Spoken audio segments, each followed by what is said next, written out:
So my name is Keltie Butler, and this is my partner, Michael Coolican.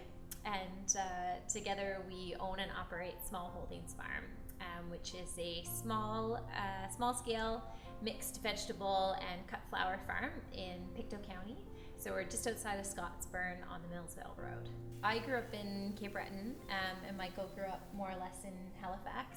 So I didn't grow up in a farm family or on a farm, but I came to farming through love of food and the ability of food to bring people together.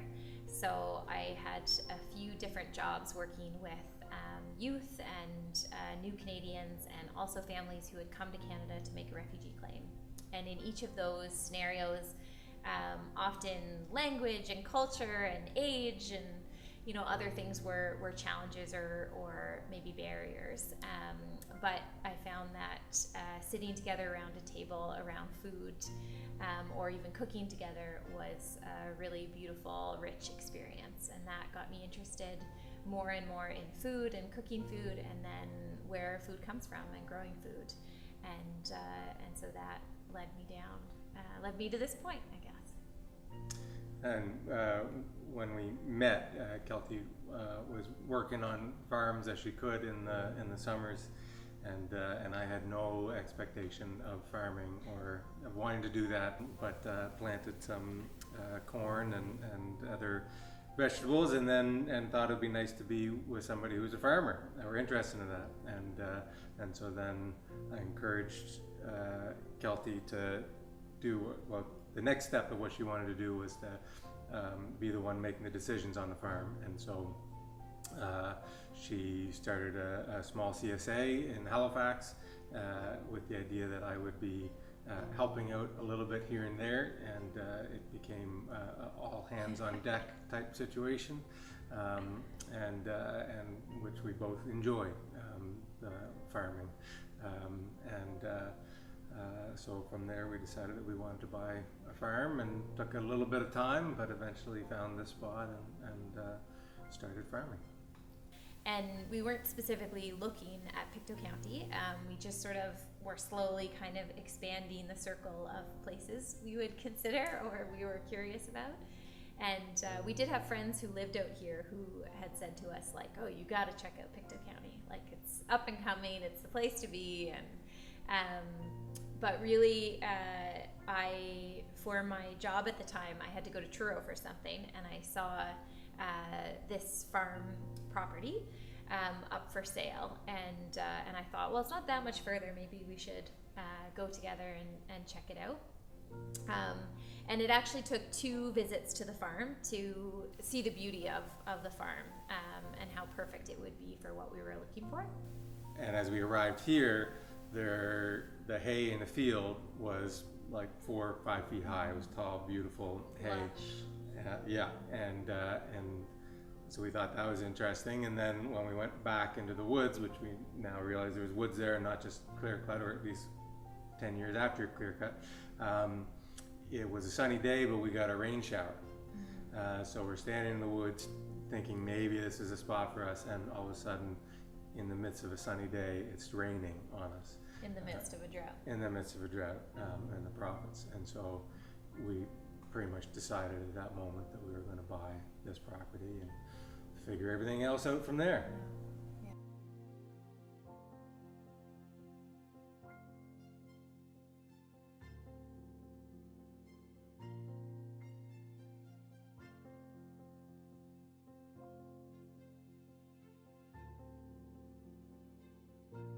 So personally, my experience as a woman in farming has been very positive.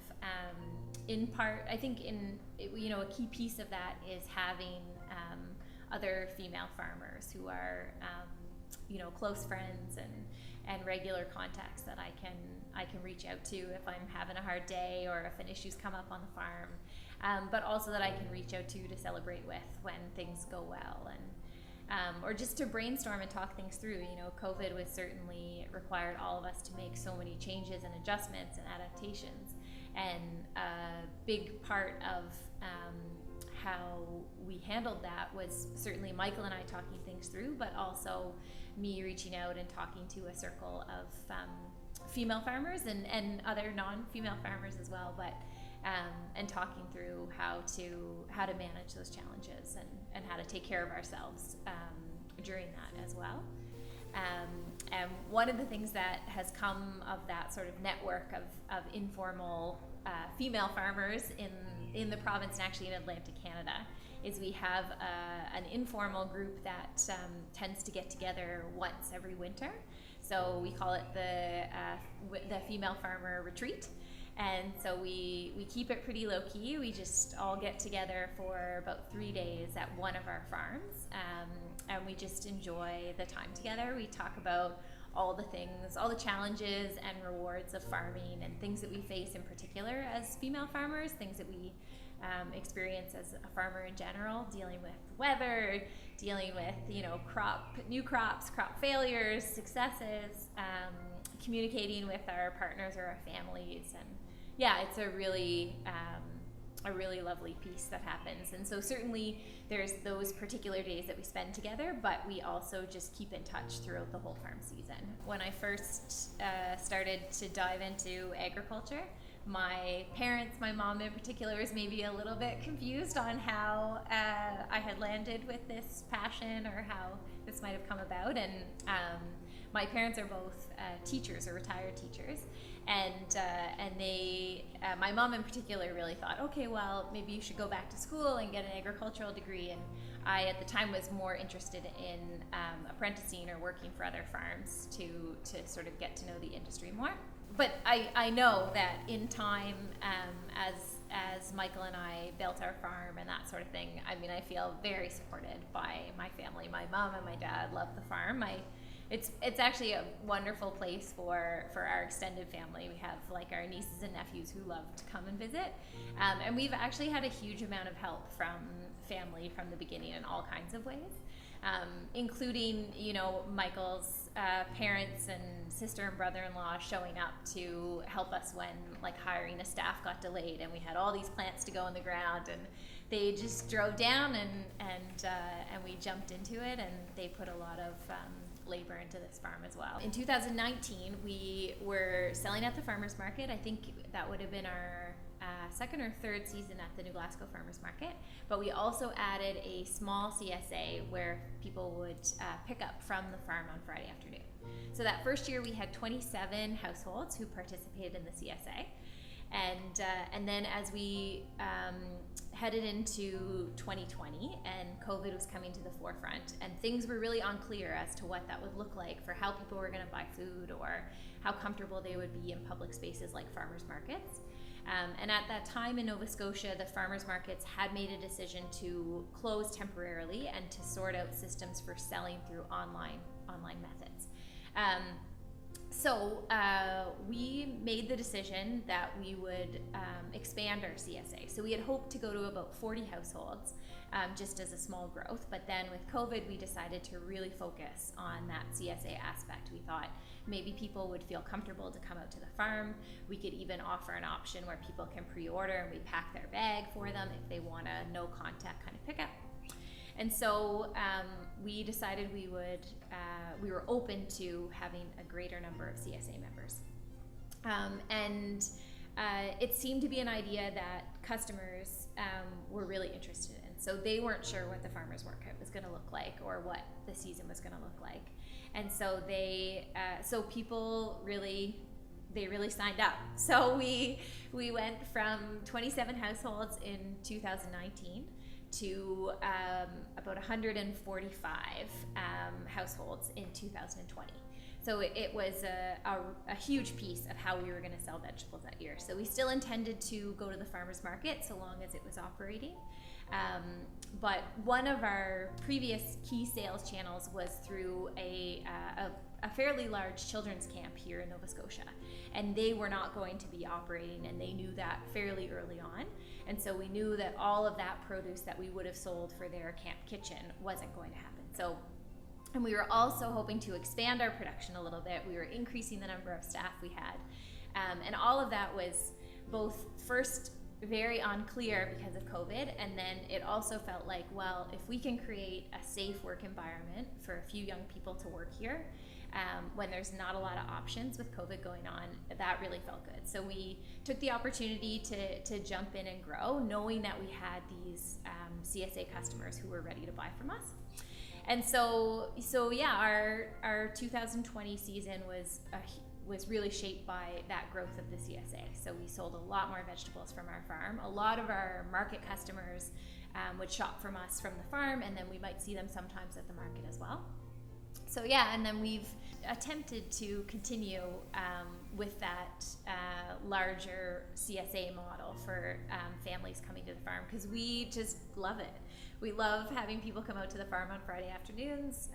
They can take a walk around the farm, they can chat with us, and they can see any livestock or critters we have as part of the farm. And so that's become just a piece that we really love. So we grew that again a little bit this year, and but we still love to be a part of the farmers market, so that's still a key piece for us as well. But really it was COVID that sort of pushed us to make that move. And during those winter months, as COVID was coming to the forefront, where we had an old friend, a childhood friend, still friend of Michael's, and one of Michael's sisters who had reached out and said, we don't live in Pictou County.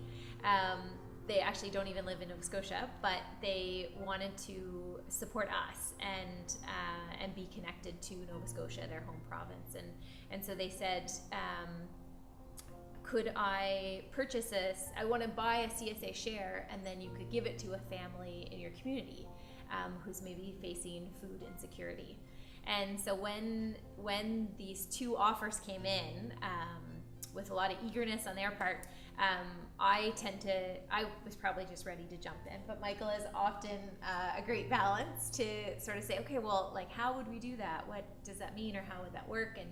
And these two folks, being who they are, didn't let our request for them to wait slow them down. So they just sent the money, and that really it was perfect. It forced us to make it happen, or to move towards making it happen. So we reached out to a friend who's been in the community for a long time, and we asked if there might be an organization that we could partner with to create some kind of a sponsored CSA program to help during our farm season share the abundance with families in need. And so we ended up getting connected with Schools Plus, which is a great organization that works out of the school system, supporting families that have different barriers. And so with their help, we had 10 families that joined us last year, and they were provided a CSA share with no cost to them.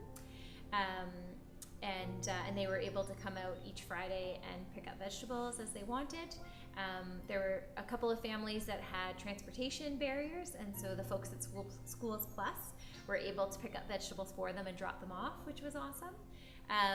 But really, I guess the key piece in the in-between there is that after those two initial donated shares came in, we decided to, and we had the logistics worked out. We reached out to our customers, and we told them the story of how this had come about, and that we had hoped to maybe have CSA shares for 6 or 7 families. And if they were able to contribute, we would certainly appreciate it.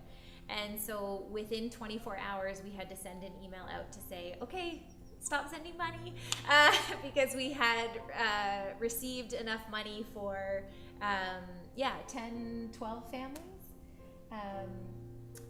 And so at that point we said, if it goes well, we hope to do it again next year, and we'll certainly ask for your help then. But within 24 hours, we had to ask folks to stop sending money, which was pretty amazing, because we had sort of worked out with Schools Plus what we thought would be a reasonable place to start for a first year. So it went really well. It was wonderful. And so we met with Schools Plus to sort of go over things afterwards, and decided with their help and with donations coming in again this year from our customers and family and friends. And so this year for 2021, we'll have up to 25 families that will be provided with a CSA share to the farm, and then they'll be able to come out to the farm and pick up their vegetables or shop with us at the farmers market. And Schools Plus will again help out with transportation barriers and things like that. The main role for the farm and the community is we're in relation with the vegetables, with the seasons, with the wind, with all the with the seeds, and we're conveying that relationship to the community, to our customers, to the people around us, and they mostly experience that through the vegetables that we provide to them. They get some of that experience by coming to the farm and seeing how it is, or by chatting with us at the market.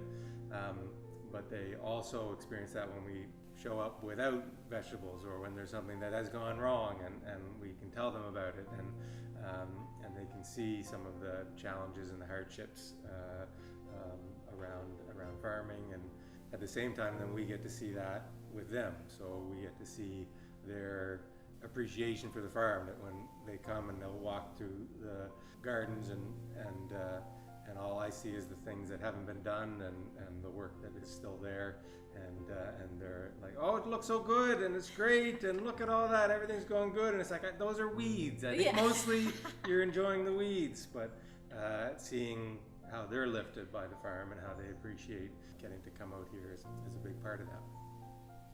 Yeah, and I've said it many times, and I hope I never take it for granted, but just that I'm so glad that we landed in Pictou County, because it sort of happened to us, but it's the community around here has been absolutely amazing. I mean, in terms of friends and in terms of customers, and the farmers market being in such a good place. And yeah, it's been really amazing. When we tell farmer friends of ours that we run CSA off of our farm, and that our customers drive out to us in rural Pictou County and pick up their vegetables on a weekly basis, most other farms think like, that can't work, but it's really amazing. I mean, it really adds to our ability to share the farm and to share this place and to be here more, because we don't have to drive very far to sell our vegetables, which is a wonderful thing, because there's so much to do on the farm.